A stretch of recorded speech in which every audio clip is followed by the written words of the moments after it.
সংসদীয় যে আমরা পার্লামেন্ট মেম্বারের কাজ হচ্ছে কি এগুলিকে পার্লামেন্টে তুলে ধরা এবং প্রপার জায়গাতে এই সমস্যাগুলি দেখানো। তো সেই জায়গাটাতে অবশ্যই আমি গিয়ে পৌঁছানোর ব্যবস্থা করব।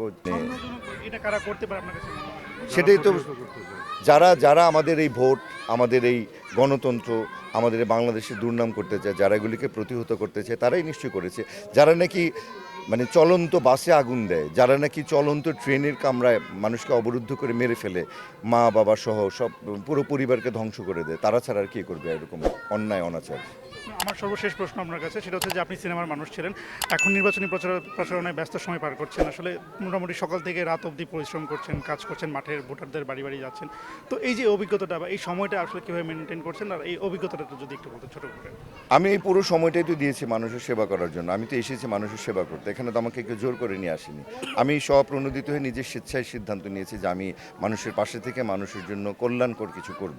এই যে মাত্র উপর থেকে বললো যে তাদের এই রাস্তায় পানি জমে যায়, এই যে মানুষ আমার কাছে আস্তে আস্তে আকাঙ্ক্ষা করছে, মানুষ আমাকে বিশ্বাস করতে শুরু করেছে, এটাই আমি চেয়েছি। এই কারণেই আমার চলে আসা এখানে। আর অভিনয়ে আমি গত প্রায় 5-7 বছর ধরেই খুবই কম করি, আমি খুব সিলেক্টিভ কাজ করি।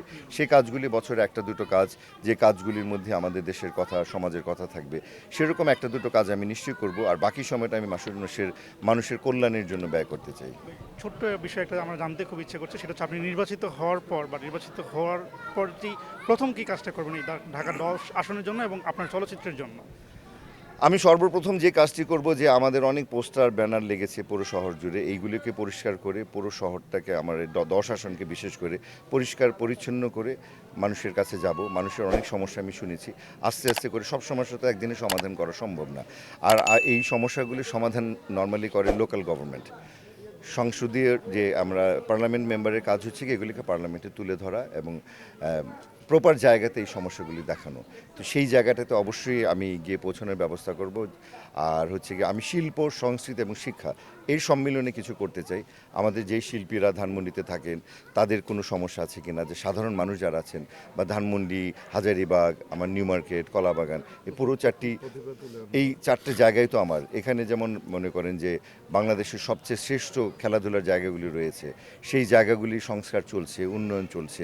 সেগুলিকে কীভাবে এখন ডিজিটাল প্রযুক্তিতে আছে, কীভাবে এগুলিকে স্মার্ট করে স্মার্ট জেনারেশনের জন্য নিয়ে যাওয়া যায়, আমি নতুন প্রতিভা বের করা যায়, সেই ব্যাপারেও কাজ করব। রবীন্দ্র সরোবরটাকে আরও ঢেলে সাজানোর ইচ্ছা আছে, এখান থেকে যেন বাংলাদেশের সংস্কৃতি চারিদিকে ছড়িয়ে পড়ে, পুরো দেশময় ছড়িয়ে পড়ে, সেই ব্যবস্থাগুলি নিয়ে আমি চিন্তা করব। এবং আমার সঙ্গে যেহেতু ব্যারিস্টার ফজলিনুর তাপস আছেন, উনি আমাকে সার্বিক সহযোগিতা করছেন, আমার পাশে আছেন। সো মেয়র মহোদয়ের কাছ থেকে যতটুকু নিয়ে আসা যায় আমার এই 10 আসনের মানুষের জন্য, তার শতভাগ এফোর্ট আমি দিয়ে যাবো ইনশাআল্লাহ। Thank you so much.